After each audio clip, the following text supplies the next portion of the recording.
Satyendra Jain bell. Satyendra Jain की पत्नी और बेटी की आंखों में आंसू, कहा 2 साल बाद घर में मनेगी दिवाली। अदालत ने शुक्रवार को आम आदमी पार्टी के नेता और दिल्ली के पूर्व कैबिनेट मंत्री सत्य जैन को मनी लॉन्ड्रिंग मामले में जमानत दे दी। जमानत का फैसला सुनते ही जैन की पत्नी और बेटी की आंखों में आंसू आ गए। वे दोनों गले मिलकर रो पड़ी। उन्होंने कहा 2 साल के बाद उनके घर भी दिवाली मनेगी। उन्हें मई 2022 में गिरफ्तार किया गया था। विशेष न्यायाधीश विशाल गोगने ने कहा कि जैन करीब 18 माह से जेल में है और ट्रायल लंबा चलेगा, इसलिए उनको जेल में रखने से कोई उद्देश्य पूरा नहीं होगा। अदालत ने मामले में आरोपी अरविंद केजरीवाल, मनीष सिसोदिया व अन्य को मिली जमानत का भी हवाला दिया। अदालत ने सत्येंद्र जैन को 50,000 रुपए की जमानत बांड और इतनी ही राशि के एक अन्य जमानती बांड पर जमानत दी है। राउज एवेन्यू कोर्ट ने 5 अक्टूबर को मनी लॉन्ड्रिंग मामले में सत्येंद्र जैन की नियमित जमानत पर आदेश सुरक्षित रखा था। वकीलों के तर्क। सत्येंद्र जैन की ओर से वरिष्ठ अधिवक्ता एन हरिहरन और अधिवक्ता विवेक जैन ने तर्क रखा था कि गवाहों को प्रभावित करने की कोई आशंका नहीं है, उनके भागने का कोई खतरा नहीं है। उन्होंने तर्क दिया कि ECIR 2017 में दर्ज की गई थी और अभियोजन पक्ष की शिकायत 2022 में दायर की गई थी। तर्क दिया गया कि CBI ने कहा है कि अपराध की आय POC 1.27 करोड़ रुपए है। दूसरी ओर ED का कहना है कि ये 4.68 करोड़ रुपए है।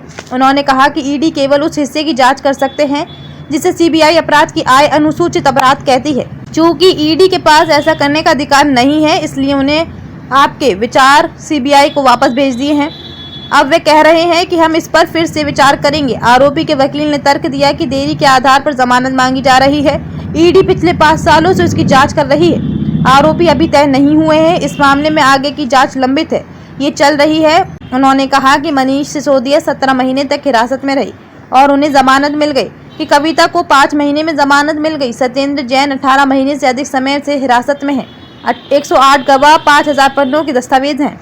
आरोप अभी तय नहीं हुए हैं। इस मामले में वे लंबे समय से हिरासत में हैं। ED का विरोध। ED के विशेष वकील जोएब हुसैन ने दलीलों का विरोध किया और कहा कि अपराध की आय 4.81 करोड़ रुपए है।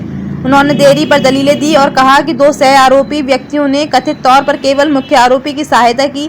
अगर आरोपी सहयोग करते तो हम मुकदमे के अंतिम चरण में होते। हुसैन ने तर्क दिया कि मनीष सिसोदिया के मामले में देरी एकमात्र कारण नहीं थी।